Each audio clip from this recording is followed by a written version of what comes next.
क्या हो अगर आप एक ऐसी कश्ती में फंस जाओ जिसका कोई मालिक नहीं है, लेकिन वो बोट आपको खुद ही मारना चाहती हो बिना किसी भूत या किसी मॉन्स्टर के। ये फिल्म आपको दिखाएगी कि एक बेजान चीज कैसे आपका सबसे बड़ा दुश्मन बन सकती है। इस कहानी की शुरुआत में हमें जो को दिखाया जाता है जो अपने घर से बाहर निकलता है। उसका घर समंदर के पास ही है। वो अपनी छोटी सी बोट में बैठकर चट्टानों को पार करता हुआ गहरे समंदर में पहुंच जाता है। दरअसल वो यहाँ पर फिशिंग करने के लिए आया है, लेकिन कुछ ही पलों बाद यहाँ पर चारों तरफ गहरा कोहरा छा जाता है। जो को आगे कुछ नहीं दिख रहा होता और तभी अचानक उसकी बोट किसी चीज से टकराती है। जो देखता है कि उसके सामने एक सेल बोट है और इसी बोट से उसकी बोट टकराई थी। इस सेल बोट का नाम एलियोस होता है। ग्रीक मैथोलॉजी के हिसाब से एलियोस एक देवता है जो हवाओं को कंट्रोल करता है। जो को सेल बोट में कोई नहीं दिखता।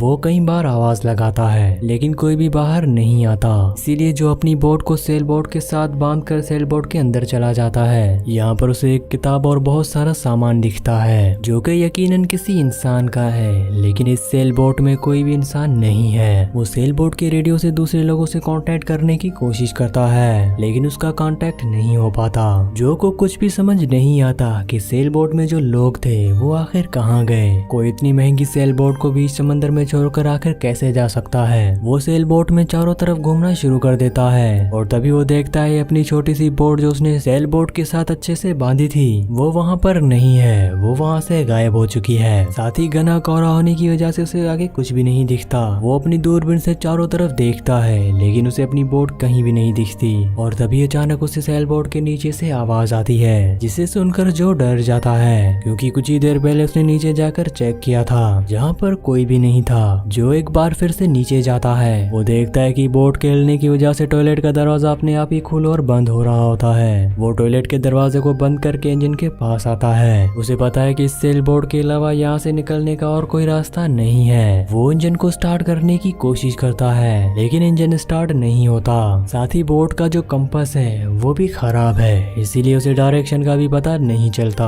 वो एक मैप निकालता है जिससे वो सही डायरेक्शन का पता लगा लेता है। जिसके बाद वो सेल्स को भी खोल देता है ताकि बोट हवा से यहाँ से आगे बढ़ना शुरू हो जाए। लेकिन हवा उस तरह से होती है कि बोट चारों तरफ घूमना शुरू कर देती है। जो समझ जाता है कि उसे किसी भी कीमत पर इंजन को स्टार्ट करना होगा। कई घंटों मेहनत करने के बाद वो सेल बोट के इंजन को स्टार्ट कर देता है और अब सेल बोट आगे बढ़ना शुरू हो जाती है। वो दूरबीन से चारों तरफ देखता है लेकिन दूर दूर तक उसे कोई भी नहीं दिखता और ना ही उसे अपनी बोट दिखती है। वो रेडियो से एक बार फिर से दूसरे लोगों से कांटेक्ट करने की कोशिश करता है लेकिन उसका किसी से भी कांटेक्ट नहीं होता। अब उसके बाद उसे पी करना होता है, इसीलिए वो डेक पर आता है और जब वो पी कर रहा होता है तभी अचानक सेल उसे टकराता है जिससे उसे एक जोरदार धक्का लगता है। वो बोट से गिरने ही वाला था कि तभी अचानक वो बोट की रेलिंग को पकड़ लेता है। अगर वो बोट से नीचे गिर जाता तो वो समंदर में फंस जाता और उसकी मौत हो जाती। इसीलिए वो तय करता है कि वो नीचे जाकर टॉयलेट में पी करेगा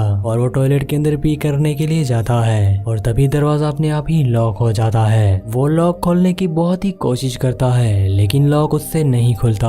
बहुत देर कोशिश करने के बाद वो लॉक को खोल देता है लेकिन दरवाजा अभी भी बंद है। वो बीच समंदर में एक सेल बोट के टॉयलेट में फंस चुका है। उसके पास बाहर निकलने का कोई भी रास्ता नहीं है। तभी उसे बाहर से किसी की आवाज आती है। दरअसल ये रेडियो की आवाज होती है। उसके रेडियो का कांटेक्ट हो चुका है लेकिन वो जवाब नहीं दे सकता क्योंकि वो टॉयलेट के अंदर फंस चुका है। वो बहुत कोशिश करता है लेकिन अब भी दरवाजा नहीं खुलता और तभी उसे इंजन की आवाज आती है। वो जब टॉयलेट की विंडो से देखता है तो उसके सामने एक बहुत ही बड़ा कार्गो शिप होता है। वो शर्ट निकाल कर उन्हें इशारा करने की कोशिश करता है लेकिन इसका कोई फायदा नहीं होता क्योंकि डेक पर कोई भी नहीं है जो उसकी सेल बोट को देख सके। सेल बोट लगातार उसी कार्गो शिप की तरफ बढ़ रही होती है और बहुत जल्द वो उस कार्गो शिप से टकरा जाएगी। जो पूरी तरह से परेशान हो जाता है। तभी उसे एक रस्सी मिलती है। इस रस्सी को वो अपनी सेल बोट के नीचे फेंकता है ताकि सेल बोट का जो फैन है उसमें रस्सी अटक जाए और इंजन बंद हो जाए। और होता भी ऐसा ही है। रस्सी इंजन के फैन ब्लेड से लिपट जाती है लेकिन रस्सी का जो दूसरा हिस्सा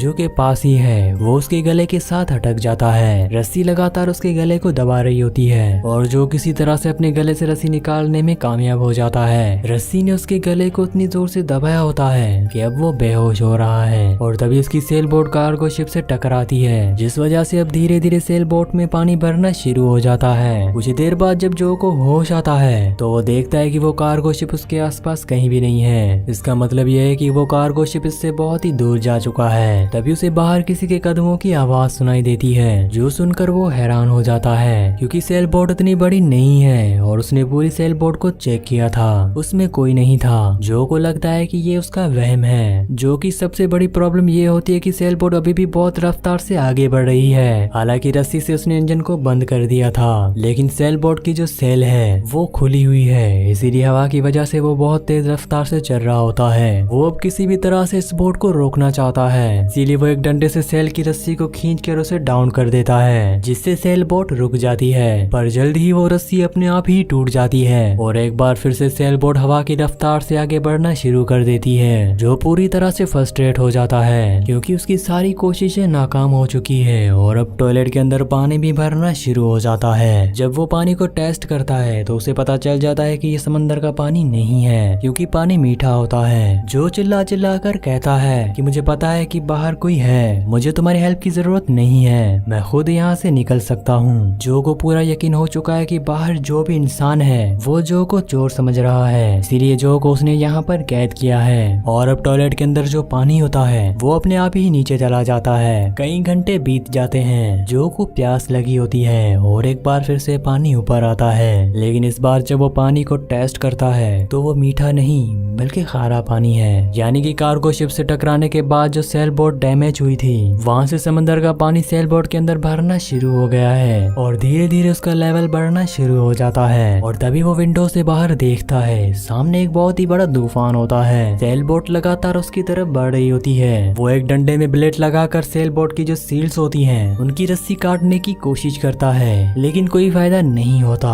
वो रस्सी नहीं काट पाता, उसका हाथ भी जख्मी हो जाता है और अब उसकी सेल बोट उस तूफान में फंस जाती है। पूरी रात इसी तरह से बीत जाती है और अगली सुबह जब उसकी आंखें खुलती है तो वह देखता है कि टॉयलेट में पानी बहुत ऊपर तक भर चुका है, जिसका लेवल लगातार बढ़ता ही जा रहा है और जल्दी वो यहाँ से नहीं निकला तो उसकी मौत हो जाएगी। इसीलिए जो अपनी पूरी जान लगाकर दरवाजे पर लात मारना शुरू कर देता है और इस बार दरवाजे खुल जाते हैं। वो सेल बोट के ऊपर डेक पर आता है। जो को पता है कि बहुत ही जल्दी सेल बोट डूबने वाली है, इसीलिए वो अपनी जान बचाने के लिए एक राफ्ट बनाता है, जिसे वो समंदर में फेंक कर उसी राफ्ट पर बैठ जाता है। बहुत देर इंतजार करने के बाद भी सेल बोट नहीं डूबती। वो तय करता है कि वो सेल बोट के ऊपर जाकर उसके इंजन को स्टार्ट करेगा ताकि वो यहाँ से निकल सके। सबसे पहले वो सेल बोट के ऊपर जाके उन सभी डैमेज हिस्सों को रिपेयर करता है जहाँ से पानी अंदर आ रहा था। इसके बाद वो एक मोटर की मदद से पानी को जो सेल बोट के अंदर भर रहा होता है उसे बाहर फेंकना शुरू कर देता है। साथ ही वो सेल्स को भी ठीक करता है। इसके बाद वो रेडियो से दूसरे लोगों से कांटेक्ट करने की कोशिश करता है, लेकिन उसका कांटेक्ट नहीं हो पाता। उसे पता है कि उसे किसी भी कीमत पर इसी सेल बोट से किनारे की तरफ जाना होगा, नहीं तो वो यहीं पर ही भूख प्यास से मर जाएगा। और तभी उसे अपने सामने कुछ ही दूरी पर एक कार्गो शिप दिखता है जो उसने राफ्ट बनाई होती है। वो उससे उस कार्गो शिप की तरफ जाना शुरू कर देता है। जो बहुत ही खुश है क्योंकि एक बार अगर वो शिप तक पहुंच गया तो उसकी जान बच जाएगी। लेकिन तभी सेल बोट अपने आप ही स्टार्ट हो जाती है और जो की तरफ बढ़ना शुरू कर देती है। जो देखता है कि सेल बोट उसी की तरफ आ रही है, इसीलिए उसे अपनी जान बचाने के लिए राफ्ट से पानी में उतरना पड़ता है। सेल बोट उसके राफ्ट के 2 टुकड़े कर देती है और अब जो पूरी तरह से डर चुका है वो अब सेल बोट के ऊपर नहीं जाना चाहता, क्योंकि अब उसे समझ आ जाता है कि ये कोई आम सेल बोट नहीं है बल्कि ये एक मिस्ट्री है जिसके बारे में उसे कुछ भी नहीं पता। सेल बोट के सेल्स पूरी तरह से ऊपर होते हैं, ना ही इसका इंजन ऑन होता है, फिर भी उसके पास चलकर आ गई और अब सेल बोट अपने आप ही उसके आसपास ही रुक जाती है, क्योंकि सेल बोट चाहती है कि जो एक बार से ऊपर जाए वो नीचे कभी ना जाए। लेकिन जो ऊपर नहीं जाना चाहता वो समंदर में ही रहता है। लेकिन तभी अचानक उसे एहसास होता है कि उसके आसपास बहुत बड़ी फिश आ चुकी है। उसे लगता है कि ये शार्क है, पर जो की किस्मत बहुत ही अच्छी होती है क्योंकि ये शार्क नहीं बल्कि डॉल्फिन होती है जो इंसानों को कोई भी नुकसान नहीं पहुंचाती।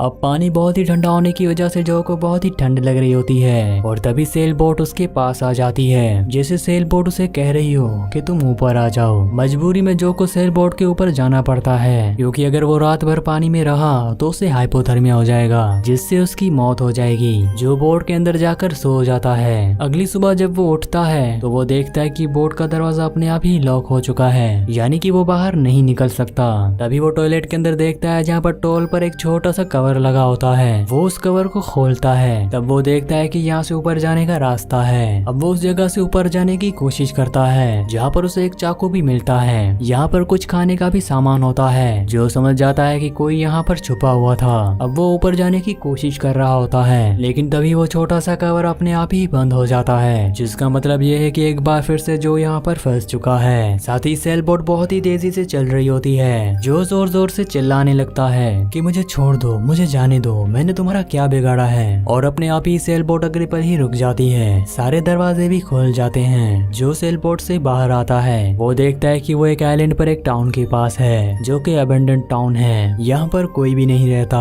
वो उस टाउन में घूमना शुरू कर देता है। यहाँ बस खाली इमारतें होती हैं। और तभी उसे इंजन की आवाज आती है। वो देखता है कि सेल बोट अपने आप ही स्टार्ट होकर यहाँ से जा रही है। वो समझ जाता है कि ये कोई इंटेलिजेंट या फिर सुपर नेचुरल पावर वाली सेल बोट है, जिसके अंदर वो फंस गया था। और कुछ ही पलों बाद वो बोट उसकी आंखों से ओझल हो जाती है। इसके बाद वो किनारे पर आता है, जहाँ पर वो देखता है कि उसकी वो बोट जिस पर वो फिशिंग करने के लिए गया था, जिसे उसने सेल बोट के साथ बांध लिया था, वो एक बार फिर से किनारे पर खड़ी है। और अब हमें यहाँ टाउन में बहुत सारे लोगों को भी दिखाया जाता है। दरअसल ये वही टाउन, वही जगह है जहाँ से उसने अपना सफर शुरू किया था। तभी हमें चट्टानों के बीच से बीच समंदर में वही सेल बोट दिखती है, जिस सेल बोट के अंदर जो फंस गया था। यानी कि अब वो एक बार फिर से अपने सफर को शुरू करेगा और एक बार फिर से वो उस सेल बोट के अंदर फंस जाएगा। वो एक लूप में फंस चुका है, जिसे शायद बाहर निकलना बहुत ही मुश्किल है। या हो सकता हो कि ये एक ऐसी सेल बोट हो जो अपने अंदर इंसानों को फंसाकर उन्हें मार देती है। लेकिन क्योंकि जो ने उस सेल बोट की मरम्मत की थी, उसके इंजन को रिपेयर किया था, इसीलिए उस सेल बोट ने उसे नहीं मारा और वापस किनारे पर छोड़ दिया। वैसे आप लोगों को क्या लगता है, नीचे कमेंट बॉक्स में लाजमी बताना।